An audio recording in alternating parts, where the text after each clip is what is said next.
الحیض والنفاس، حیض اور نفاس کے مسائل۔ حیض کا لغوی معنی ہوتا ہے کسی چیز کا بہنا اور جاری ہونا، اسی سے لفظ حوض ہے۔ حوض جس میں پانی جاری ہوتا ہے یا بہتا ہے۔ شرعی اصطلاح میں حیض اس خون کو کہتے ہیں جو خواتین کو ہر ماہ مقررہ اوقات میں کسی سبب کے بغیر از خود آتا ہے، یعنی ایک فطری طریقہ ہے۔ نفاس وہ خون ہے جو عورت کے رحم سے بچے کی ولادت کے وقت اور اس کے بعد کم و بیش 40 روز تک خارج ہوتا ہے۔ یاد رہے کہ شریعت میں حیض اور نفاس کے احکام ایک جیسے ہیں۔ حیض کے دنوں کی تعداد مقرر نہیں، کسی ماہ کم کسی ماہ زیادہ دن ہو سکتے ہیں، اسی طرح مختلف لوگوں کی عادت مختلف ہو سکتی ہے۔ حیض کی ابتدا ہر ماہ ایک ہی تاریخ پر ہونا ضروری نہیں، کسی ماہ دیر سے اور کسی ماہ جلدی ابتدا ہو سکتی ہے۔ مدت حیض ہر خاتون کے لیے الگ الگ ہو سکتی ہے۔ حیض شروع ہونے اور ختم ہونے کی عمر، آب و ہوا اور خواتین کے حالات کے پیش نظر ہر ملک میں مختلف ہو سکتی ہے۔ ان عائشہ رضی اللہ عنہا ان النبی صلی اللہ علیہ وسلم قال اذا اقبلت الحیضة فاترک الصلاة واذا ادبرت فاغتسلی، رواہ النسائی۔ حضرت عائشہ رضی اللہ تعالی عنہا سے روایت ہے کہ نبی اکرم صلی اللہ علیہ وسلم نے فرمایا، جب حیض آئے تو نماز چھوڑ دو، اور جب ختم ہو جائے تو غسل کر لو اور نماز پڑھو۔ اسے نسائی نے روایت کیا ہے۔ وَإِذَا أَدْبَرَتْ فَاغْتَسِلِي جو ہے حدیث کے الفاظ میں تو صرف نہانے تک کی بات ہے، لیکن چونکہ شروع میں چھوڑنے کی بات ہے تو اس لیے مکمل یہ بات جبھی ہوتی ہے وضاحت کے ساتھ کہ نماز پھر سے شروع کر دی جائے۔ تو اس سے کیا پتہ چلتا ہے؟ جب حیض آئے اور جب ختم ہو جائے۔ تو جب کا مطلب کیا ہے کہ ہر ایک کی عادت مختلف ہو سکتی ہے۔ حالت حیض میں عورت کا جسم اور کپڑے دونوں پاک ہوتے ہیں، یعنی جسم اس میں کوئی بظاہر ناپاکی نہیں ہوتی۔ مثلا ہاتھ پاک ہے، اگر عورت آٹا گوندنا چاہے تو آٹا ہاتھوں سے ناپاک نہیں ہو جائے گا۔ اگر پانی پیے تو اس کا بچا ہوا پانی ناپاک نہیں ہوگا۔ اگر کسی چیز کو چھو لے تو وہ چیز ناپاک نہیں ہوگی۔ مثلا وہ زمین پہ چل پھر رہی ہے تو زمین دھونے کی ضرورت نہیں۔ اگر کسی دیوار کو ہاتھ لگاتی تو دیوار دھونے کی ضرورت نہیں۔ جس بستر پہ سوتی ہے اس بستر کو دھونے کی ضرورت نہیں۔ جو کپڑے پہنتی ہے ان کپڑوں کو دھونے کی ضرورت نہیں، الا یہ کہ کوئی ظاہری نجاست ساتھ لگ جائے۔ حائضہ کے ہاتھوں کا کھانا، کسی کا کنگھی کرنا اور اس کا جوٹا کھانا یہ جائز ہے۔ ان عائشہ رضی اللہ عنہا قالت كنت اشرب وانا حائض ثم اناوله النبي صلی اللہ علیہ وسلم فيضع فاه على موضع في فيشرب واتعرق العرق وانا حائض ثم اناوله النبي صلی اللہ علیہ وسلم فيضع فاه على موضع في، رواہ مسلم۔ حضرت عائشہ رضی اللہ تعالی عنہا فرماتی ہیں کہ میں حیض کی حالت میں پانی پیتی اور برتن نبی صلی اللہ علیہ وسلم کو دے دیتی۔ آپ برتن سے اسی جگہ منہ رکھ کر پانی پیتے جہاں سے میں نے منہ رکھ کر پانی پیا ہوتا۔ اور بتانا کیا مقصود ہے اس حدیث کو بیان کر کے کہ حائضہ عورت کے لعاب دہن میں بھی کوئی ناپاکی نہیں ہوتی۔ اسی طرح ہڈی سے گوشت کھا کر نبی صلی اللہ علیہ وسلم کو دیتی تو آپ اسی جگہ سے کھاتے جہاں سے میں نے کھایا ہوتا۔ اسے مسلم نے روایت کیا ہے۔ اس سے یہ بھی پتہ چلتا ہے کہ عورت کا بچا ہوا کھانا یا پینا کسی مردانگی کے خلاف نہیں، یہ کسی شان کے خلاف نہیں۔ اللہ کے رسول صلی اللہ علیہ وسلم کی مثال اسی وجہ سے دی گئی کہ کوئی دوسرا خود کو اس سے برتر نہ سمجھے۔ اگر ویسے کسی کا دل نہ مانتا ہو تو اور بات ہے، لیکن عورت نہ تو ناپاک چیز ہے نہ حقیر چیز ہے کہ جس کے ساتھ ایسا معاملہ کیا جائے۔ ان عائشہ رضی اللہ عنہا قالت كنت اغسل رأس رسول اللہ صلی اللہ علیہ وسلم وانا حائض، رواہ مسلم۔ حضرت عائشہ رضی اللہ تعالی عنہا فرماتی ہیں کہ میں حالت حیض میں رسول اللہ صلی اللہ علیہ وسلم کا سر دھویا کرتی تھی۔ اسے مسلم نے روایت کیا ہے۔ ان عائشہ رضی اللہ عنہا قالت کان رسول اللہ صلی اللہ علیہ وسلم یتکئ فی حجری وانا حائض فیقرأ القرآن، رواہ مسلم۔ حضرت عائشہ رضی اللہ تعالی عنہا فرماتی ہے کہ رسول اللہ صلی اللہ علیہ وسلم میری گود میں تکیہ لگا کر قرآن پاک کی تلاوت فرماتے حالانکہ میں حالت حیض میں ہوتی. اسے مسلم نے روایت کیا ہے. عن عائشہ رضی اللہ عنہا انہا قالت کان رسول اللہ صلی اللہ علیہ وسلم یدنی الی رأسہ وانا فی حجرتی فارجل رأسہ وانا حائض. رواہ مسلم. حضرت عائشہ رضی اللہ تعالی عنہا فرماتی ہیں کہ رسول اللہ صلی اللہ علیہ وسلم مسجد میں بیٹھے بیٹھے اپنا سر میرے نزدیک کرتے جبکہ میں اپنے حجرے میں ہوتی، کیونکہ مسجد اور حجرے کے درمیان کوئی خاص فاصلہ نہیں تھا، بس ایک چھوٹی سی پارٹیشن تھی، پردہ جس سے لٹکا ہو. جبکہ میں اپنے حجرے میں ہوتی اور آپ صلی اللہ علیہ وسلم کے سر میں حالت حیض میں کنگھی کر دیا کرتی. اسے مسلم نے روایت کیا ہے. اس سے کیا پتہ چلتا ہے؟ جہاں یہ تمام امور کی وضاحت کی گئی کہ حالت حیض میں عورت کو ہاتھ لگانا یا عورت کا وائس ورثہ شوہر کو ہاتھ لگانا یا بچوں کو یا کسی بھی انسان سے مصافحہ کرنا، تو یہ سب چیزیں جو ہیں یہ جائز ہیں. بظاہر یہ ایک نارمل حالت ہے، ایسے ہی ہے جیسے کسی کا وضو نہ ہو اور وہ سب کام کرتا پھرے تو نماز تو نہیں پڑھ سکتا، لیکن اس کا باقی جسم بظاہر ناپاکی نہ ہو تو کوئی ناپاک نہیں ہوا کرتا. اس سے گن کھانا یا اس سے نفرت کرنا یا اسے اچھوت سمجھ لینا یہ اسلام میں نہیں ہے. دوسری چیز یہاں سے یہ پتہ چلتی ہے کہ ایک شوہر اور بیوی کے باہمی تعلقات کیسے ہونے چاہیے اور دونوں کے درمیان باہم اعتماد اور قریبی تعلق کی کیسی فضا ہے. حیض کی حالت میں عورت کا بوسہ لینا جائز ہے. ان میمونہ رضی اللہ عنہا قالت کان رسول اللہ صلی اللہ علیہ وسلم یباشر نساءہ فوق الازار وہن حید. رواہ مسلم. حضرت میمونہ رضی اللہ تعالی عنہا فرماتی ہیں کہ رسول اللہ صلی اللہ علیہ وسلم اپنی ازواج مطہرات سے بوس و کنار فرما لیا کرتے تھے حالانکہ وہ حالت حیض میں ہوتی. اسے مسلم نے روایت کیا ہے. حالت حیض میں عورت سے نفرت کرنا یا کھانے پینے کا علیحدہ اہتمام کرنا ناجائز ہے، درست نہیں، کیونکہ ویسے بھی اس حالت میں ہارمونل چینج کی وجہ سے عورت کے اندر سٹیبلٹی نہیں ہوتی. بسا اوقات چھوٹی چھوٹی بات پر ناگواری اور دل چھوٹا کرنا اور آنسو بہانا ان دنوں میں عموماً بڑھ جاتی ہے ایسی کیفیت. تو اس میں اگر اس کو بالکل ہی ایک طرف پھینک دیا جائے تو اس سے ازدواجی تعلقات جو ہیں وہ متاثر ہو سکتے ہیں. یعنی اس حالت میں عورت صحت کی نسبت بیماری سے قریب تر ہوتی، اور جب بھی کوئی شخص بیماری کی حالت میں یا بیماری سے قریب تر ہو تو وہ زیادہ کیئر، اٹینشن اور محبت کا طلبگار ہوتا ہے. اس لیے ان حالات میں عورت سے بالکل بے نیاز ہو جانا، بے پرواہ ہو جانا، اس سے کوئی تعلق نہ رکھنا، یہ اسلام کی تعلیمات اور اسپرٹ کے خلاف ہے. حائضہ سے صحبت کرنا منع ہے، یعنی انٹر کورس منع ہے. ان انس رضی اللہ عنہ ان الیہود کانوا اذا حاضت المرأة فیہم لم یآکلوها ولم یجامعوهن فی البیوت فسأل اصحاب النبی صلی اللہ علیہ وسلم فانزل اللہ عز وجل ویسألونک عن المحیض قل هو اذن فاعتزلوا النساء فی المحیض الى آخر الآیہ. فقال رسول اللہ صلی اللہ علیہ وسلم اصنعوا کل شیء الا النکاح. رواہ مسلم. حضرت انس رضی اللہ تعالی عنہ سے روایت ہے کہ یہودیوں کے ہاں جب کوئی عورت حائضہ ہوتی تو یہودی اس کے ساتھ کھانا نہ کھاتے، نہ گھر میں رہتے. صحابہ کرام رضی اللہ عنہم نے رسول اللہ صلی اللہ علیہ وسلم سے مسئلہ دریافت کیا تو اللہ تعالیٰ نے یہ آیت نازل فرمائی کہ لوگ آپ صلی اللہ علیہ وسلم سے حیض کے بارے میں دریافت کرتے ہیں، ان سے کہہ دیجئے وہ ایک بیماری کی حالت ہے، لہٰذا اس میں عورتوں سے علیحدہ رہیں. یہ آیت نازل ہونے کے بعد نبی صلی اللہ علیہ وسلم نے فرمایا حالت حیض میں صحبت کے علاوہ معمول کے سارے تعلقات قائم رکھو. اسے مسلم نے روایت کیا ہے. حائضہ طواف کے علاوہ باقی سارے مناسک حج ادا کر سکتی ہے.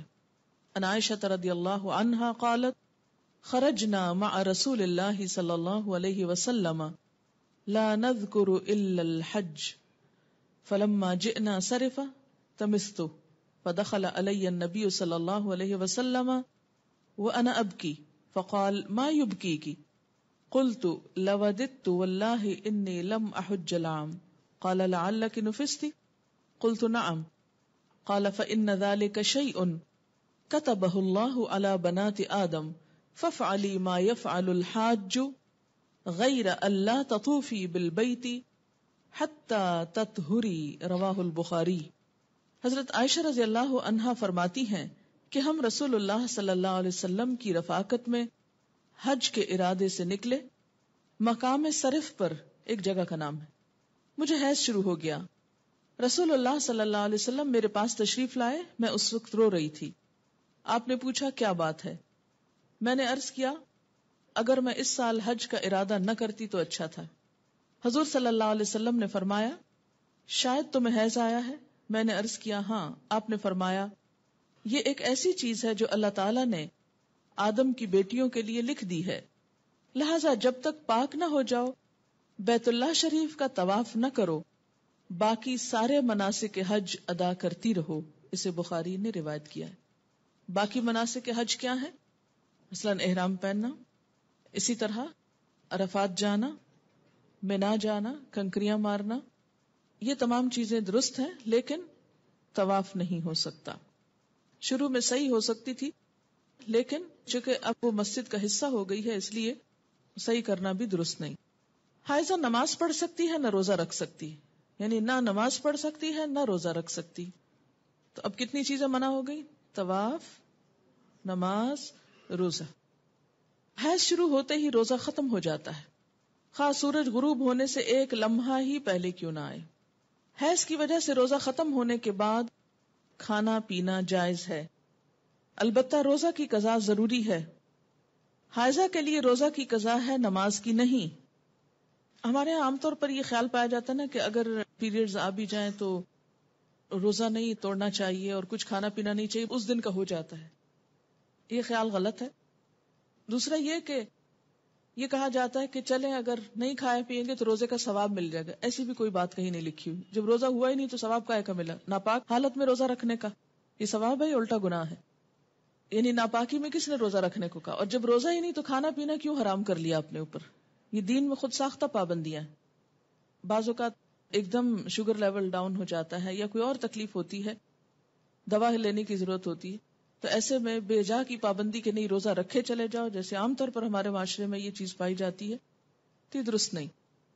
عن ابی سعید الخدری رضی اللہ عنہ قال قال النبی صلی اللہ علیہ وسلم الیس اذا حادت لم تصلی ولم تصم فذلك من نقصان دینها، رواہ البخاری۔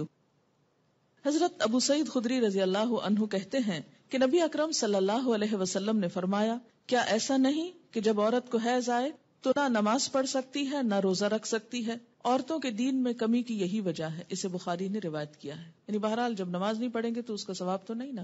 یہ الگ بات ہے کہ وہ ایک معذوری کی حالت ہے، تو ایسے میں اس کو کمپنسیٹ کرنے کے لیے کوئی ذکر اذکار اور تسبیحات کثرت سے کرنی چاہیے۔ اس سے نہ صرف یہ کہ وہ ثواب کا نقصان پورا ہوتا ہے، بلکہ جو ڈپریشن کی ایک حالت آنے لگتی ہے اس کا ازالہ بھی ہو جاتا ہے۔ آزما کر دیکھ سکتے ہیں۔ اور نقصان دینہا کے کئی ایک معنی ہیں۔ یہ جو عربی لفظ ہے نا نقصان دین، نقصان عربی میں کمی کو کہتے ہیں۔ قرآن پاک میں آپ نے پڑھا نا وَلَنَبْلُوَنَّكُمْ بِشَيْءٍ مِّنَ الْجُوعِ وَنَقْصٍ مِّنَ الْأَمْوَالِ۔ نقص اردو میں کہتے ہیں خرابی کو، ٹھیک ہے؟ یہ میں اس لیے یہاں پر واضح کرنا چاہتی ہوں کیونکہ بہت سے لوگ جو ان الفاظ کا صحیح معنی اور روح نہیں سمجھتے، وہ بسا اوقات عورتوں کو پرووک کرتے ہیں یہ کہہ کر دیکھو اسلام نے تمہارے ساتھ کیسی زیادتی کی، اور اسلام میں تو عورت کو کوئی حیثیت ہی نہیں دی گئی، اس کے دین میں بھی نقص بتایا گیا۔ تو نقص اور نقصان کمی کے لیے ہے، کسی عیب اور خرابی کے لیے نہیں۔ اب آپ دیکھیے کہ نماز میں تو کمی ہوتی ہے، لیکن اس وقت میں جو تکلیف کی یا اذیت کی کیفیت ہوتی ہے اس کا صلہ بھی ملتا ہے، کیونکہ اللہ تعالیٰ نے لکھ دیا ہے نا یہ۔ تو جو چیز اللہ تعالیٰ کی طرف سے آتی ہے اس پر انسان صبر کرے، جیسے بازو کو پین بہت ہے یا کوئی اور ایسی کیفیت ہے، تو یہ ایسے حالات میں صبر کرنا جو ہے وہ اجر کا سبب ہے۔ اگر ادھر سے کمی ہوئی تو ادھر سے بڑھ بھی گیا اجر، ٹھیک ہے۔ دوسری بات یہ کہ کمی سے مراد نمازوں کی تعداد میں کمی ہے، جس کو آپ بعد میں عام حالات میں نفل وغیرہ پڑھ کے بھی پورا کر سکتے ہیں، یا پھر یہ کہ کمی سے مراد اس اعتبار سے کمی بھی ہے کہ ایک مثلا تہجد کی روٹین آپ بناتے ہیں یا نمازوں میں خشوع خضوع کی روٹین بناتے ہیں، این ابھی آپ اس حالت میں ہوتے ہیں کہ نماز چھوٹ جاتی ہے، اب کیا ہو گیا؟ نہ صرف یہ کہ وہ چند دن نمازوں کی کمی ہوئی، بلکہ دوبارہ ایک اچھی حالت میں آنے کے لیے، دوبارہ سے نئی عادت بنانے کے لیے پھر ایک مشکل پڑ جاتی۔ تو بعض اوقات لوگ نماز ہی چھوڑ دیتے ہیں، بمشکل عادت پڑنے لگتی ہے کہ چھٹی ہو جاتی ہے اور چھٹی ہوتے ہی پھر چھٹی کر لی جاتی ہے ساتھ۔ یہ بالکل ایسے ہی جیسے یہاں آپ کو چھٹی دی جاتی ہے تو آپ کی تسلی نہیں ہوتی جب تک آپ ایک آدھ چھٹی اور ساتھ کر نہ لیں۔ تو یہ ایک انسانی نفسیات بھی ہے۔ اس سے پھر دین میں پیچھے رہنے کا اندیشہ ہوتا ہے۔ یہ بتا کے الارم کیا گیا ہے، نہ کہ کوئی عیب بتانا مقصود ہے۔ کہ اگر آپ کو یہ بتایا جائے کہ آپ کے بزنس میں یا فلاں چیز میں کمی ہو جاتی ہے اس چیز سے، تو آپ کیا سوچتے ہیں؟ بزنس چھوڑ دوں، کام ہی چھوڑ دوں؟ نہیں، آپ سوچتے ہیں اچھا اس کمی کو پھر اور کہاں سے پورا کروں۔ کسی بھی چیز میں جب کسی بھی چیز کی کمی کا سبب بنتا ہے اور اس کو بتایا جاتا ہے یہ کمی ہونے لگی ہے، مثلا اگر کسی کو بتایا جائے کہ مارکیٹ میں فلاں پروڈکٹ نہیں آ رہی ہے جس کی وجہ سے فلاں کی سیل پر اثر پڑ جائے گا اور ایک دم کمی ہوگی، بزنس ڈاؤن ہوگا، تو انسان مایوس ہو کے بیٹھ نہیں جاتا بلکہ کچھ اور سٹرگل شروع کرتا ہے کہ کسی اور طریقے سے کمی پوری کی جائے۔ تو یہاں بھی جب یہ بتایا گیا کہ میں نقصان دین ہاں، تو اس کا مطلب یہ ہے کہ اس کمی کو کسی اور طریقے سے پورا کیا جائے، یہ ایک خیرخواہی بھی ہو سکتی۔ اچھا، نماز نہ پڑھنے کا سبب کیا ہے، یا روزہ نہ رکھنے کا، یا مسجد میں نہ جانے کا، یا حج کے دوران طواف نہ کرنے کا؟ تو اس میں آپ دیکھیے کہ طواف بہرحال ایک جسمانی مشقت کا متقاضی ہوتا ہے۔ ایسی حالت میں بسا اوقات ایگزرشن کرنے سے تکلیف بڑھ جاتی ہے۔ صحیح کی جہاں رخصت دی گئی اس کا یہ مطلب ہے کہ لازمی کر لے، اگر کسی میں ہمت ہے تو کر لے، نہیں تو نہیں۔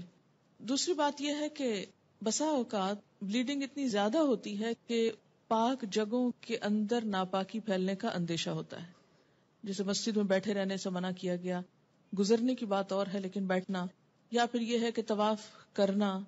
مساجد جو ہیں یہ عبادت کی جگہ ہیں، ٹھیک ہے نا؟ بہت سے لوگ اس سے بڑا اعتراض کرتے ہیں کہ یہ تو عورت کے ساتھ ڈسکریمنیشن ہے کہ وہ مسجد جا ہی نہیں سکتی اس حالت میں، یہ طواف کر ہی نہیں سکتی۔ تو آپ دیکھیے کہ مسجد ہو یا حرم ہو، یہ کس لیے بنایا گیا ہے؟ اس کے بنائے جانے کی وجہ کیا ہے؟ عبادت کی جائے۔ تو جب عبادت ہی نہیں کرنی تو وہاں جانے کا مطلب کیا ہے؟ پہلی بات تو یہ۔ دوسری بات یہ ہے کہ ضرورتاً گزرنے سے منع نہیں کیا۔ تیسری بات یہ ہے وہاں پر کسی طرح کی نجاست ناپاکی کے لگنے کا اندیشہ ہوتا ہے۔ یہ نہیں کہ عورت پھوڑ ہے، کم عقل ہے، یا جان بوجھ کے ایسا کر رہی ہے۔ بعض اوقات انکانشیسلی، ان نوئنگلی اور بغیر کسی ایسی کمی کے یا کوتاہی کے حالات ایسے ہو جاتے ہیں کہ انسان کے کنٹرول یا بس سے باہر ہو جاتے ہیں۔ تو ایسی صورت میں احتیاط لازم ہے کہ انسان اگر خود عبادت نہیں کر رہا اور جا بیٹھ کے عبادت کرنے والوں کی جگہ بھی خراب کر کے آ جائے تو یہ کس جگہ کی نیکی ہے، اس لیے روکا گیا ہے۔ اور یہ کسی ڈسکریمنیشن کی بنا پر نہیں ہے بلکہ باقی لوگوں کا حق محفوظ کرنے کے لیے۔ اسلام میں جہاں ہر ایک کو آزادی دی گئی ہے وہاں وہ آزادی اتنی لمٹس میں ہے کہ دوسرے کی آزادی میں خلل اندازی نہ ہو۔ ہر ایک کے حقوق بھی رکھیں اور فرائض بھی رکھیں، یعنی شتر بے مہار کی طرح ایسی آزادی نہیں کہ آپ جانور کھول دو جس کو چاہے ٹکرے مارے۔ اگر آپ سے کوئی پوچھے کیوں آپ نے کھول رکھے تو آپ کہ میں نہیں چاہتا کہ میرا کتا بندھا رہے، میں چاہتا ہوں کہ یہ آزاد رہے۔ لیکن آپ کا کتا تو آزاد رہے مگر دوسروں کی جان اور جسم محفوظ رہے یا نہ رہے۔ تو اسلام ایسی آزادی نہیں دیتا کہ جس سے دوسروں کی آزادی میں خلل پڑے یا دوسروں کی سہولت میں تنگی پڑے۔ بہرحال اسی طرح یہ ہے کہ روزے سے کیوں منع کیا گیا؟ تو جیسے پہلے بھی میں نے عرض کیا کہ یہ حالت صحت کی نسبت بیماری سے قریب تر ہوتی ہے۔ جب جسم سے مستقل طور پر بلڈ نکل رہا ہو تو انسان کو عام حالات سے زیادہ انٹیک کی ضرورت ہوتی ہے، لیکوڈ کی شکل میں، کچھ کھانے کی شکل میں۔ تو ایسے میں اگر انسان روزہ رکھ لے تو اس سے عورت کی صحت پر اثر پڑ سکتا ہے۔ تو یہ ایک سہولت دی گئی ہے کہ ان دنوں میں روزہ نہ رکھے۔ اگر کوئی عورت رمضان میں فجر کی اذان سے پہلے حیض سے پاک ہو جائے اور غسل کا وقت نہ ہو تو پہلے روزہ رکھ کر بعد میں غسل کر سکتی، لیکن اگر اذان کے بعد پاکی ہوئی ہے، یعنی بعد میں بھی سپاٹ لگا ہے اور سورج نکلنے کے بعد آپ پاک ہو رہے ہیں اور نہا رہے ہیں اور روزہ آپ صبح سے رکھ چکے ہیں تو وہ روزہ نہیں ہوتا۔ ان ابی بکر ابن عبد الرحمن كنت انا وابی فذهبت معه حتى دخلنا على عائشة رضي الله عنها قالت اشهد على رسول الله ان كان لا يصبح جنبا من جماع غير احتلام ثم يصومه ثم دخلنا على ام سلمہ رضی اللہ عنہا فقالت مثل ذلك رواہ البخاری. حضرت ابو بکر بن عبد الرحمن رضی اللہ عنہ سے روایت ہے کہ میں اپنے والد کے ساتھ حضرت عائشہ رضی اللہ تعالی عنہا کی خدمت میں حاضر ہوا. ہمارے سوال کے جواب میں حضرت عائشہ نے فرمایا میں گواہی دیتی ہوں کہ رسول اکرم صلی اللہ علیہ وسلم احتلام کی وجہ سے نہیں بلکہ جماع کی وجہ سے حالت جنابت میں صبح کرتے پھر غسل کیے بغیر روزہ رکھتے. اس کے بعد ہم دونوں حضرت ام سلمہ رضی اللہ تعالی عنہا کی خدمت میں حاضر ہوئے تو انہوں نے بھی ایسا ہی فرمایا. اس سے کیا پتہ چلتا ہے؟ حالت جنابت میں سحری کھائی جا سکتی ہے اگرچہ نماز سے پہلے نہانا ضروری ہے، پھر نماز نہا کے پڑھی جائے گی. اسے بخاری نے روایت کیا. کپڑے پر حیض کے خون کا داغ لگ جائے تو اتنی جگہ دھو کر اسی کپڑے پر نماز ادا کی جا سکتی ہے. مثلا جائے نماز کو لگ گیا یا کسی چادر پہ لگ گیا یا اپنے پہنے ہوئے کپڑے پر لگ گیا تو صرف اس داغ کو دھو لیا جائے اور باقی کپڑے کو ویسے ہی پہن کر نماز پڑھ لی جائے، خواہ اس میں پسینہ ہی کیوں نہ ہو حالت حیض کا. عن عائشہ رضی اللہ عنہا قالت كانت احدانا تحید ثم تقترس الدم من ثوبها عند طهرها فتغسله وتندح على سائره ثم تصلي فيه رواہ البخاری. حضرت عائشہ رضی اللہ تعالی عنہا فرماتی ہیں کہ جب ہم میں سے کسی کے کپڑے حیض کے خون سے آلودہ ہو جاتے تو غسل کے بعد ہم خون کپڑے سے کھرش ڈالتی، پھر وہ جگہ پانی سے دھو ڈالتی اور سارے کپڑے پر پانی چھڑک کر اس میں نماز پڑھ لیتی. بعض اوقات کلاٹنگ ہوتی ہے نا تو اس لیے اس کو کھرچنے کی بات کی گئی ہے. اور صرف کھرچنا کافی نہیں ہوتا یا مل کے رگڑ کے صاف کرنا کافی نہیں بلکہ اس کو دھونا ضروری ہے. جب اسپاٹ والی جگہ دھل جائے، داغ اتر جائے، صاف ہو جائے کپڑا تو باقی کپڑے پر کیا کیا جائے؟ پانی چھڑک کر، یعنی دھونے کی ضرورت نہیں. پانی کس لیے چھڑک کر؟ اس کو فریش کرنے کے لیے، جیسے استری کرتے وقت پانی اسپرینکل کرتے ہیں، اس میں نماز پڑھ لی جائے. اگر پانی اتنا نہ ہو کہ باقی کپڑے پہ چھڑکا جائے تو کوئی بات نہیں، آپ صرف نجاست دھو کر اسی کپڑے کو دوبارہ پہن کر نماز پڑھ سکتے ہیں. اسے بخاری نے روایت کیا ہے. حائضہ کے لیے مسجد میں ٹہرنا جائز نہیں، البتہ گزر سکتی. حالت حیض میں جائے نماز کو ہاتھ لگانا، جائے نماز پر بیٹھنا، ذکر کرنا اور تسبیح اور تحلیل نیز دعا وغیرہ کرنا جائز ہے. کیونکہ بعض اوقات لوگ تسبیح نہیں اٹھاتے یا جائے نماز نہیں اٹھاتے تو یہ بات درست نہیں. عن عائشہ رضی اللہ عنہا قالت قال لی رسول اللہ صلی اللہ علیہ وسلم ناولینی الخمرۃ من المسجد قالت فقلت انی حائض فقال ان حیضتک لیست فی یدک رواہ مسلم. حضرت عائشہ رضی اللہ تعالی عنہا سے روایت ہے کہ رسول اللہ صلی اللہ علیہ وسلم نے مجھے مسجد میں جائے نماز لانے کا حکم دیا، جائے نماز لے کے مسجد آ جاؤ. میں نے عرض کیا میں تو حالت حیض میں ہوں. آپ صلی اللہ علیہ وسلم نے ارشاد فرمایا حیض تیرے ہاتھ میں تو نہیں ہے. اسے مسلم نے روایت کیا ہے. اس سے کیا پتہ چلتا ہے کہ بوقت ضرورت تھوڑی دیر کے لیے آ کے کوئی چیز دے جانا، لے جانا، اٹھا رکھ لینا، اس سے کوئی فرق نہیں پڑتا. ان ام عطیہ رضی اللہ عنہا قالت امرنا ان نخرج الحید یوم العیدین وذوات الخدور فیشہدن جماعت المسلمین ودعوتهم وتعتزل الحید ان مصلاہن متفق علیہ. حضرت ام عطیہ رضی اللہ تعالی عنہا سے روایت ہے کہ رسول اللہ صلی اللہ علیہ وسلم نے حکم دیا کہ دونوں عیدوں کے دن ہم حیض والی اور پردہ نشین یعنی تمام عورتوں کو عیدگاہ لائیں تاکہ وہ مسلمانوں کے ساتھ نماز اور دعا میں شرکت کریں. البتہ حیض والی عورتیں نماز نہ پڑھیں. اسے بخاری اور مسلم نے روایت کیا ہے.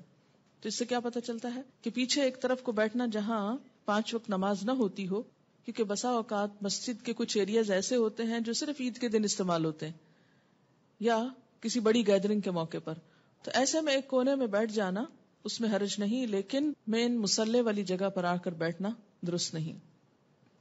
جیسے باہر کے ملکوں میں اسلامک سینٹرز جو ہیں اور مساجد یہ ساتھ ساتھ ہوتے ہیں.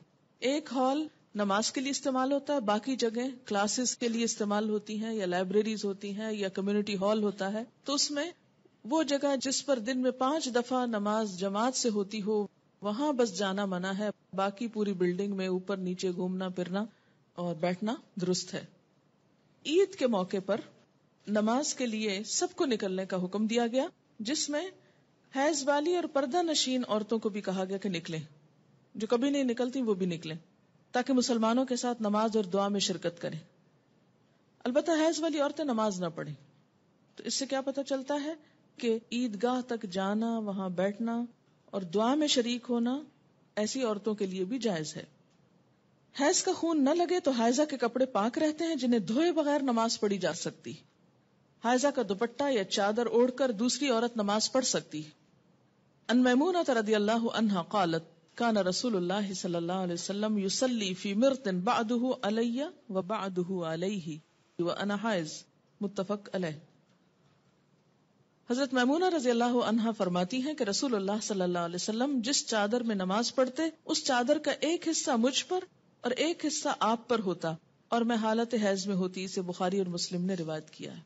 یعنی ایک ہی چادر شیئر کرتے تھے اور اس وقت جب کہ حضرت میمونہ حیض کی حالت میں ہوتی تو اس سے کیا پتہ چلتا ہے کہ ایسا کپڑا جو کسی حائضہ عورت کا ہو اس میں نماز ادا کرنا درست ہے. مثلاً بعض اوقات آپ جیسے عید کے موقع پر اچھے کپڑے پہنتے ہیں، کسی شادی وغیرہ کے موقع پر بعد میں دوبارہ ان کو پہننے کا موقع آتا ہے تو ان کو پہن کر نماز بھی ادا کر سکتے ہیں، اس میں کوئی حرج نہیں، صرف یہ کہ نجاست نہ ہو. حیض سے پاکیزگی حاصل کرنے کے بعد اگر خاکی یعنی براؤن یا زرد یعنی یلوش پانی خارج ہو تو دوبارہ غسل کرنے کی ضرورت نہیں. ان ام عطیہ رضی اللہ عنہا قالت کننا لا نعد القدرۃ والصفرۃ بعد الطہر شیئا رواہ ابو داود. حضرت ام عطیہ رضی اللہ عنہا فرماتی ہیں حیض سے پاکیزگی حاصل کرنے کے بعد خاکی یا زرد رنگ کے پانی کو ہم کوئی اہمیت نہیں دیتی تھی. اسے ابو داود نے روایت کیا. یعنی آپ اپنے مقررہ ایام پر پاک ہو گئی، نہائی، نماز پڑھی اور پھر کچھ گھنٹے گزرنے کے بعد یوں معلوم ہوا کہ یلوش ڈسچارج پھر ہوا ہے تو اس کو کنسیڈر کرنے کی ضرورت نہیں، اب دوبارہ نہانے کے لیے زحمت نہ کرے. حیض سے پاکیزگی حاصل کرنے کے لیے بے جا اجلت اور بے جا تاخیر دونوں سے کام نہیں لینا چاہیے. بے جا اجلت کا کیا مطلب ہے کہ انڈیو جلدی، یعنی ہے کب پاک ہوں گی، کہیں نماز نہ چلی جائے، کہیں روزہ نہ چلا جائے، اچھا نہا لی، پھر دیکھا کہ ابھی تو نہیں پاک ہوئے، پھر نماز چھوڑ دی، پھر روزہ توڑ دیا، پھر نہا لیے. تو یہ کھیل نہیں بنانا چاہیے اس کو. اسی طرح بے جا تاخیر کے پاک بھی ہو چکے ہیں لیکن نہائی نہیں رہے، محض سستی کے مارے کہ اچھا ایک دو نمازیں اور چھوڑ لیں، آرام کر لیں، تو ایسا نہیں کرنا چاہیے. غسل حیض میں تاخیر ہونے پر قضا نمازیں ادا کرنا چاہیے. یعنی اگر کسی وجہ سے پانی ختم ہے، پانی نہیں ہے، یا کئی سفر کی حالت میں ہے کہ ٹائم پہ نہیں پہنچے آپ کہ نہا سکیں، یا کوئی وجہ بن گئی، یعنی جان بوجھ کے نہیں ہو گیا ایسے، تو پھر کیا ہے جب نہا چکے تو پچھلی نماز لوٹائیں.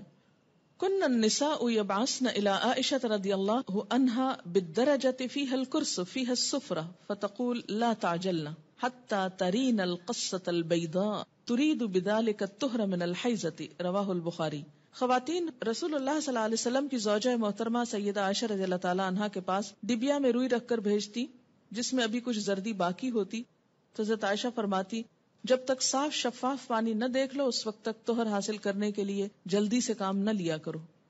یعنی جب تک بالکل صاف نہ ہو جائے انسان اس وقت تک نہانے میں جلدی نہیں کرنی چاہیے. سیدہ عائشہ رضی اللہ تعالی عنہا کی مراد حیض سے طہارت حاصل کرنا ہوتی تھی. القصۃ البیضاء کا لفظ دیکھ رہے ہیں یہاں پر آپ عربی عبارت میں، یہ انہوں نے معیار بتایا، حتی ترینا القصۃ البیضاء وائٹ ڈسچارج. قال ابن عباس رضی اللہ عنہما تغتسل وتصلی ولو ساعة من النهار ويأتيها زوجها اذا صلت الصلاة اعظم رواہ البخاری. حضرت عبداللہ بن عباس رضی اللہ تعالی عنہما فرماتے، یہ دونوں آپ صحابیوں کے فتوے ہیں کہ مستحاضہ حسب عادت ایام حیض کے بعد غسل کر کے نماز پڑھیں. مستحاضہ کون ہوتی؟ حیض کے علاوہ جو بلیڈنگ ہوتی ہے بیماری کے طور پر وہ استحاضہ کہلاتی ہے. یعنی سارا مہینہ سپاٹنگ ہوتی رہتی ہے. تو اس میں کیا ہے کہ جو حیض کے ایام ہیں جن میں بلیڈنگ فرق ہو جاتی ہے، مثلا تھکنس ہے یا اس کی اور علامات معلوم ہوتی ہیں، یا اس بیماری کے شروع ہونے سے پہلے ایام حیض کی جو ڈیٹس تھی یا جو عادت تھی اس کے مطابق نہا لے اور باقی دنوں میں نماز پڑھتی رہے خواہ سپاٹنگ ہوتی ہے. حضرت عبداللہ بن عباس فرماتے ہیں کہ مستحاضہ غسل کر کے نماز پڑھے خواہ ان کی ایک گھڑی باقی ہو، مثلاً سورج غروب ہونے میں 5 منٹ ہے اور اب وہ نہا کر نکلی تو پڑھے اثر. جب عورت نماز ادا کر چکے تو پھر شوہر اپنی بیوی سے صحبت کر سکتا ہے کیونکہ نماز افضل ہے، اسے بخاری نے روایت کیا ہے. حائضہ پاکیزگی کی حالت میں جس نماز کے اول یا آخر وقت میں سے ایک مکمل رکعت ادا کرنے کا وقت پالے اس وقت کی قضا نماز اسے ادا کرنی چاہیے. مثلاً ظہر کی اذان ہو چکی، آدھا گھنٹہ گزر گیا، آپ نماز پڑھنے جا رہے تھے، پتہ چلا پیریڈز ہو گئے، اب نماز تو نہیں پڑھ سکتے، لیکن چونکہ وقت نماز کا داخل ہو چکا تھا اس لیے یہ نماز آپ کی ذمہ ہو گئی. اب جب آپ پاک ہوں گے تو یہ نماز دہرائیں گے. یہ پتہ ہے آپ کو پہلے سے؟ یہ دیکھیں اکثریت نہیں بول رہی ہے. اس سے اندازہ کریں کہ ہم اپنے دین کے فرائض کو کس حد تک جانتے ہیں اور ہمارے بڑوں نے ہم کو کیا بتایا. اور اگر ایسی باتیں کلاس میں کی جائیں تو پھر یہ شرم و حیا کے خلاف. دیکھیں کہ یہ مسائل پڑھائے اس لیے جاتے ہیں کہ انسان فرائض میں کوتاہی نہ کرے، کیونکہ فرائض کی پوچھ ہے قیامت کے دن. اور اسی طرح اگر عصر کا وقت مثلا ختم ہونے سے آدھا گھنٹہ پہلے پاکی حاصل کی، اب نہانے میں 20 منٹ لگ گئے، 10 منٹ باقی ہیں، اور جتنی دیر میں مصلی بچھایا مغرب کی نماز ہو گئی. بعض اوقات ایسا نا سردی ہوتی ہے، دروازے بند کرتے جائے نماز بچھاتے کرتے ٹائم ہو جاتا ہے، اتنے میں اذان ہوگی. اب مغرب پڑھ کے کیا کرے؟ عصر قضا پڑھے.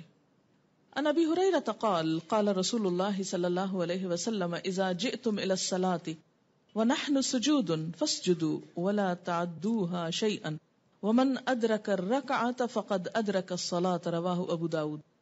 حضرت ابو ہریرہ رضی اللہ عنہ کہتے ہیں کہ رسول اللہ صلی اللہ علیہ وسلم نے فرمایا جب تم نماز کے لیے آؤ اور ہم سجدہ میں ہو تو تم بھی سجدے میں شامل ہو جاؤ اور اس کو رکعت شمار نہ کرو.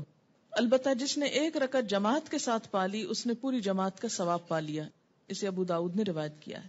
نماز کا اول وقت پانے سے مراد یہ ہے کہ اگر ایک عورت سورج غروب ہونے کے اتنی دیر بعد حائضہ ہوتی ہے کہ نماز مغرب کی ایک رکعت ادا کر سکے، اسے حیض ختم ہونے کے بعد اس نماز مغرب کی قضا ادا کرنی چاہیے. آخر وقت پانے سے مراد یہ ہے کہ اگر ایک عورت سورج طلوع ہونے سے اتنی دیر پہلے پاک ہوتی ہے کہ وہ نماز فجر کی ایک رکعت پڑھ سکے تو اسے وہ نماز فجر ادا کرنی چاہیے. یعنی آخری وقت میں بھی اگر ایک رکعت پڑھنے کا وقت ہو تو سمجھے کہ وقت ہے. کپڑے پر حیض کا خون لگ جائے تو اسے اچھی طرح صاف کر کے اسی میں نماز پڑھی جا سکتی ہے. کپڑے سے حیض کا خون صاف کرنے کا طریقہ یہ ہے. ان اسماء بنت ابی بکر رضی اللہ عنہما قالت جاءت امرأة الى النبی صلی اللہ علیہ وسلم فقالت احدانا يصيب صوبها من دم الحیضة كيف تصنع به فقال تحته ثم تقرصه بالماء ثم تندحه ثم تصلي فيه متفق علیہ. حضرت اسماء بنت ابی بکر رضی اللہ عنہما کہتی ہیں کہ ایک عورت نبی اکرم صلی اللہ علیہ وسلم کے پاس آئی اور عرض کیا اگر کسی کے کپڑے پر حیض کا خون لگ جائے تو وہ اسے کیسے صاف کرے. رسول اللہ صلی اللہ علیہ وسلم نے فرمایا پہلے اسے اچھی طرح کھرچے، پھر اسے پانی سے مل کر دھوئے، اس کے بعد اس پر پانی چھڑکے، پھر اس میں نماز پڑھ لے. اسے بخاری اور مسلم نے روایت کیا ہے. یاد رکھیے کہ اس زمانے میں صابن اور ڈٹرجنٹس اتنی وافر مقدار میں نہیں ہوتے تھے، تو عام طور پر لوگ کپڑوں کے داغ اتارنے کے لیے یا نجاست دور کرنے کے لیے پانی ہی کا استعمال کرتے تھے. لیکن جہاں صابن ہو تو صابن ملا جا سکتا ہے یا کچھ اور. لیکن جو کچھ بھی استعمال کرے، نجاست کا جو اثر ہے اسے اتنا نکل جانا چاہیے کہ اس کے بعد جو پانی ڈالا جائے تو پر صاف پانی نکلے، کچھ اور رنگ ونگ اس میں سے نہ آئے، تب وہ پاک ہوتا ہے. غسل سے پہلے حائضہ سے صحبت کرنا منع ہے، خواہ ایام حیض کی مدت کم ہو یا زیادہ. دوران حیض صحبت کرنے کا کفارہ 1 دینار 4 گرام سونا ہے جبکہ حیض ختم ہونے لیکن غسل سے قبل صحبت کرنے کا کفارہ نصف دینار 2 گرام سونا صدقہ کرنا ہے. عن ابی ہریرہ رضی اللہ عنہ قال قال رسول اللہ صلی اللہ علیہ وسلم من اتی حائضا او امرأة فی دبرها او کاہنا فقد کفر بما انزل علی محمد صلی اللہ علیہ وسلم رواہ الترمذی. حضرت ابو ہریرہ رضی اللہ تعالی عنہ کہتے ہیں کہ رسول اللہ صلی اللہ علیہ وسلم نے فرمایا جو شخص حائضہ سے صحبت کرے یا عورت سے دبر کے راستے سے صحبت کرے عمل قوم لوط کی طرح، یا نجومی کے پاس قسمت کا حال معلوم کرنے آئے تو اس نے گویا محمد صلی اللہ علیہ وسلم پر نازل شدہ تعلیمات کا انکار کیا. اسے ترمذی نے روایت کیا ہے. عن ابن عباس رضی اللہ عنہما عن النبی صلی اللہ علیہ وسلم فی الذی یأتی امرأته وہی حائض یتصدق بدینار او نصف دینار رواہ ابو داود و ابن ماجہ. حضرت عبداللہ بن عباس رضی اللہ تعالی عنہ سے روایت ہے کہ رسول اللہ صلی اللہ علیہ وسلم نے غسل حیض سے قبل اپنی بیوی سے صحبت کرنے والے آدمی کے بارے میں فرمایا کہ وہ 1 دینار 4 گرام سونا یا نصف دینار 2 گرام صدقہ کرے. اسے ابو داؤد نے روایت کیا ہے.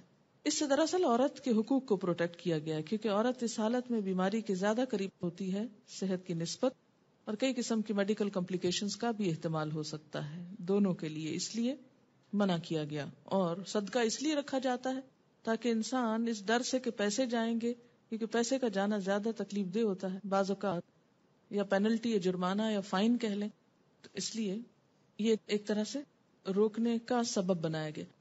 آج کے معلوم نہیں حساب میں کتنا بنے گا، معلوم کر لیں۔ عن ابن عباس رضی اللہ عنہما عن النبی صلی اللہ علیہ وسلم قال اذا كان دما احمر فدینار واذا كان دما اصفر فنصف دینار، رواہ الترمذی۔ حضرت عبداللہ بن عباس سے روایت ہے کہ نبی صلی اللہ علیہ وسلم نے فرمایا، جب حائضہ کے خون کی رنگت سرخ ہو اور اس سے صحبت کی جائے تو 1 دینار صدقہ ہے، اگر خون کی رنگت زرد ہو تو نصف دینار صدقہ ہے۔ اسے ترمذی نے روایت کیا ہے۔ نصف دینار کیا ہے؟ 2 گرام۔ حائضہ کو مسلسل قرآن پاک کی تلاوت کرنا منع ہے، البتہ ایک آیت توڑ کر پڑھ سکتی ہے، یعنی بیچ میں سانس لے سکتی ہے، اور یہ حدیث نہیں ہے، بہرحال ابراہیم نخعی کا قول ہے۔ قال ابراہیم رحمہ اللہ لا بأس ان تقرأ الآیہ، رواہ البخاری۔ حضرت ابراہیم نخعی کہتے ہیں کہ حائضہ قرآن مجید کی ایک آیت پڑھ لے تو کوئی حرج نہیں، اسے بخاری نے روایت کیا ہے۔ یعنی اس معاملے میں علماء اور فقہاء کے درمیان اختلاف ہے، بعض کہتے ہیں کہ آیت میں سانس لے لے بیچ میں، کٹھی نہ پڑھے، اور بعض یہ کہتے ہیں کہ اگر پڑھ لے تو حرج کوئی نہیں ہے، کیونکہ کسی صحیح حدیث میں منع نہیں کیا گیا۔ ایک روایت ملتی ہے مگر وہ ضعیف ہے۔ حائضہ قرآن مجید کو ہاتھ نہ لگائے، اگر پکڑنا ضروری ہے تو کپڑے سے پکڑنا چاہیے، یعنی عربک ٹیکسٹ جو ہے اس کو ٹچ نہیں کریں۔ کان ابو وائل رضی اللہ عنہ یرسل خادمہ وہی حائض الی ابی رزین فتأتیہ بالمصحف فتمسکہ بعلاقتہ، رواہ البخاری۔ حضرت ابو وائل رضی اللہ عنہ اپنی خادمہ کو حالت حیض میں ابو رزین رضی اللہ تعالیٰ عنہ کے پاس قرآن مجید لانے کے لیے بھیجتے، اور وہ قرآن مجید کا نیفہ پکڑ کر یعنی کپڑا پکڑ کر لا دیتی تھی۔ اسے بخاری نے روایت کیا ہے، یعنی غلاف سے پکڑ لیتی تھی۔ شوہر کی اجازت سے حیض لانے یا حیض روکنے کی ادویات استعمال کرنا جائز ہے۔ عن ابی ہریرہ رضی اللہ عنہ ان رسول اللہ صلی اللہ علیہ وسلم قال لا تحل للمرأة ان تصوم وزوجها شاہد الا باذن، رواہ البخاری۔ حضرت ابو ہریرہ رضی اللہ عنہ سے روایت ہے کہ رسول اللہ صلی اللہ علیہ وسلم نے فرمایا، کوئی عورت اپنے شوہر کی موجودگی میں اس کی اجازت کے بغیر نفلی روزہ نہ رکھے، اسے بخاری نے روایت کیا۔ اس سے انہوں نے وہ جو ٹیبلٹس آج کل استعمال ہوتی ہیں اس کو قیاس کرتے ہوئے اس حکم پر ان میں بھی شوہر کا مشورہ ضروری قرار دیا ہے، لیکن ایک بات ان کو اور بھی لکھنی چاہیے تھی، اور وہ تھی کہ ڈاکٹر کا مشورہ بھی، اس لیے کہ بعض لوگوں کو ایسی ٹیبلٹس کا استعمال بہت نقصان دیتا ہے، ان کے سارے سسٹم کو ڈسٹرب کر دیتا ہے، اس لیے خود سے خود عام عورتوں کے مشورے سے کہ ایسا ہو گیا ویسا ہو گیا، یہ فائدہ اور وہ نقصان ہوا، ایسی باتوں پہ توجہ نہیں دینی چاہیے۔ ہر شخص کی جیسے عادت مختلف ہوتی ہے، سسٹم مختلف ہوتا ہے، تو اس کو اس کے استعمال سے پہلے کنسلٹ کرنا چاہیے ڈاکٹر سے، کیونکہ خود کو نقصان دینا، اپنے نظام کو بدلنا اور اس میں ڈسٹربنس پیدا کرنا درست نہیں۔ بسا اوقات ایسی کوئی چیز بعد میں کئی کمپلیکیشنز کا ذریعہ بن جاتی ہے، اور انسان وقتی طور پر ایک فائدہ اٹھانے کے عوض بہت سا عبادت میں ہی نقصان کر لیتا ہے۔ بعض عورتیں حج وغیرہ کے موقع پر ٹیبلٹس استعمال کرتی ہیں اور وہ بے وقت کرتی ہیں، کبھی بیچ میں بھول جاتی ہیں، کبھی بلیڈنگ ہوتی ہے تو صحیح نہیں ہوتی، اسپاٹنگ ہوتی ہے تو پورا مہینہ پھر ہوتی چلی جاتی ہے، نہ وہ مینسز آتے ہیں نہ جاتے ہیں۔ اس لیے ایسا کرنے سے پہلے سارے حالات کا جائزہ لینا ضروری ہے۔ اور شوہر کی بات یہاں اس لیے کی گئی ہے کہ شوہر اور بیوی کا چونکہ ایک بہت قریبی تعلق ہے، دونوں کا نفع نقصان ایک ہے، گھر ایک ہے، اس لیے کسی بھی ایسی چیز میں جس میں دونوں کی برابر کی مصلحت ہو، خود سے ایسے کام کرنا درست نہیں، کیونکہ اس سے بسا اوقات اختلافات بڑھتے ہیں اور وہ شدید سنگین صورت اختیار کر لیتے ہیں۔ دوران حیض بیوی کو طلاق دینا منع ہے۔ ان عبداللہ ابن عمر انہ طلق امرأتہ وہی حائض علی عہد رسول اللہ صلی اللہ علیہ وسلم فسأل عمر بن الخطاب رسول اللہ صلی اللہ علیہ وسلم عن ذلك فقال رسول اللہ صلی اللہ علیہ وسلم مرہ فلیراجعها ثم لیمسکها حتى تطهر ثم تحيد ثم تطهر ثم ان شاء امسك بعد وان شاء طلقها قبل ان يمسها فتلك العدة التي امر الله ان تطلق لها النساء، رواہ البخاری۔ حضرت عبداللہ بن عمر رضی اللہ عنہما سے روایت ہے کہ انہوں نے نبی صلی اللہ علیہ وسلم کے زمانے میں اپنی بیوی کو حالت حیض میں طلاق دی۔ حضرت عمر بن خطاب نے اس کے بارے میں نبی صلی اللہ علیہ وسلم سے مسئلہ دریافت کیا۔ آپ نے فرمایا عبداللہ سے کہو کہ اپنی بیوی سے رجوع کر لے اور حیض سے پاک ہونے تک اسے اپنے پاس رکھے، پھر جب حیض آئے اور اس سے پاک ہو جائے تب چاہے تو صحبت کرنے سے پہلے طلاق دے، چاہے تو اپنے پاس رکھے۔ یہی مطلب ہے اللہ تعالیٰ کے اس حکم کا کہ عورتوں کو ان کی عدت پر طلاق دو. اسے بخاری نے روایت کیا. اس سے کیا پتہ چلتا ہے کہ طلاق ہو تو جاتی ہے، لیکن حکم کیا ہے کہ اگر ایسا ہو جائے تو رجوع کیا جائے. ٹھیک ہے.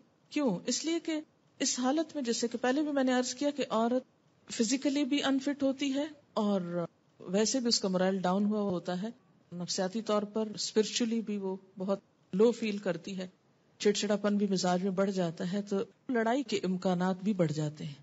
ایسے میں شوہر کو سوچ سمجھ کے زندگی کے اس تعلق کے بارے میں کوئی فیصلہ کرنا چاہیے. اول تو منع کیا گیا، اور اگر کوئی شخص یہ ایسی غلطی کر بیٹھے تو اسے کیا کہا گیا کہ وہ رجوع کرے.